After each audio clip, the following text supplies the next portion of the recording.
Gustong malaman ni Senator Grace Poe kung anong grupo raw ang nasa likod ng magkakasunod na kasong inihain laban sa kanya. Nangangalap na raw ng mga ebidensya ang kanyang kampo at ilalabas ito sa tamang panahon. May report si Jam Sisante.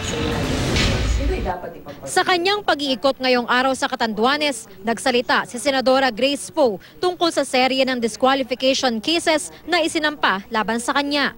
Sabi ni Poe, nangangalap na sila ng ebidensya upang tukuyin ang umano'y grupong nasa likod ng mga kaso. Sa tamang panahon, sa tingin ko kailangan din malaman ng ating mga kababayan ang mga taong nasa likod nito. Bakit? Hindi lang para sa akin. Kundi paulit-ulit nilang ginagawa ito nung nung administrasyon pang nakaraan, ginawa na nila ito pare-parehong mga tao. Kabilang daw sa kanya mga nakausap na ay si dating Senador Richard Gordon na nagsabing nilapitan siya umano ng mga miyembro ng Liberal Party at ng United Nationalist Alliance upang himukin siyang ipadisqualify si Poe sa Senado. Hindi niya pinangalanan kung sino-sino ang kanyang tinutukoy. Nauna nang sinabi ni Presidential Bet Mar Rojas ng LP, kailangan pangalanan ni Gordon kung sino ang tinutukoy niya.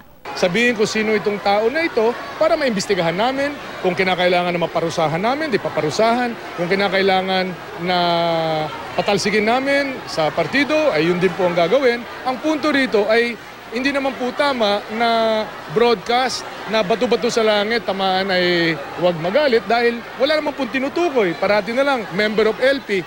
Marami ho kaming miyembro ng LP. Ayon naman sa una, hindi raw nila gawaing gumamit ng maruming paraan para paangatin ang rating ng kanilang kandidato.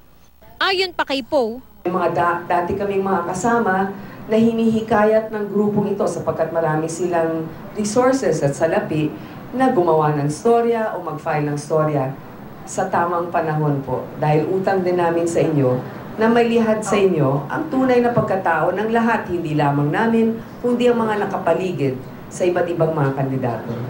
Samantala, sa isang panayam kay Mar Rojas ngayong hapon, sinabi niyang wini-welcome niya ang ginagawang investigasyon ng kampo ni Grace Poe. Tiniyak din niyang sinusunod niya ang bilin ng Pangulo para sa malinis na kampanya. Wala naman ako may dadagdag dyan. Kung anong gusto nilang o nais nilang malaman, ay bakit hindi?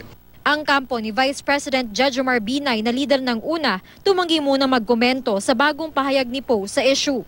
Sa mga kaso laban kay Poe, kabilang sa kanyang question ay kung natural-born Filipino citizen ba siya dahil hindi alam kung sino ang tunay niyang mga magulang at kung pasok ba siya sa requirement na dapat 10 taon nang naninirahan sa Pilipinas pagsapit ng eleksyon.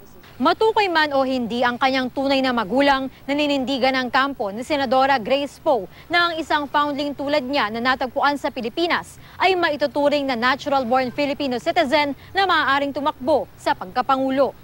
May mga batikos rin na kung magiging presidente si Poe, isang dual citizen ang magiging first gentleman.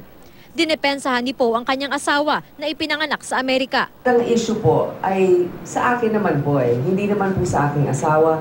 Ang aking asawa po ay bumoto dito noong pang 1980, kailan ba yung huling 1986 ba? Noong una nagkaroon ng pwede siyang bumoto, tuloy-tuloy po yan. Kaya po, wala po akong duda sa kanyang pagmamahal sa bansa. Jam Sisante, GMA News.